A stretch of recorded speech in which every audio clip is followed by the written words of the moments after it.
অনেকে বসে আছে, আপনার কোনো সহযোগিতা কোনো ভয়, অনেকে অসুস্থ হয়ে যাচ্ছে চাপাচাপি করার কারণে। বাকি আমাদের মেডিকেল ক্যাম্প রয়েছে,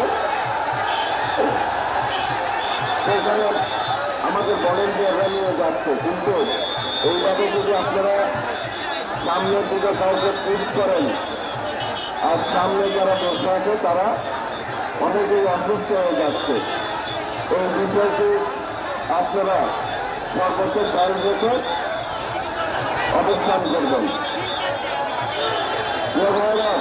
দেখতে পাচ্ছি পায়ে গেছে।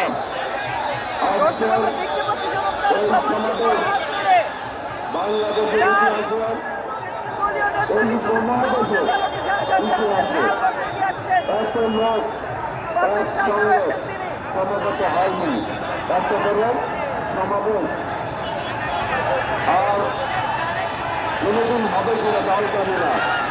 তবে এটি ইতিহাসে থাকবে আজকের এই দিনটাকে, যেখানে সারা বাংলাদেশ এক নমুনায় মিলিত হয়েছে। বাংলাদেশের এমন কোনো গ্রাম নাই, এমন কোনো মহল্লা নাই এই জায়গা থেকে এই জায়গার মানুষ আসতে নাই। দেখেন এই বিশাল জনসমাবেশ প্রমাণ করে এই মুহূর্তে বাংলাদেশের সবচাইতে জনপ্রিয় মধ্যে বিএনপি এবং সবচাইতে জনপ্রিয় মন্ত্রী খালেদা জিয়া, সবচাইতে জনপ্রিয় নেতা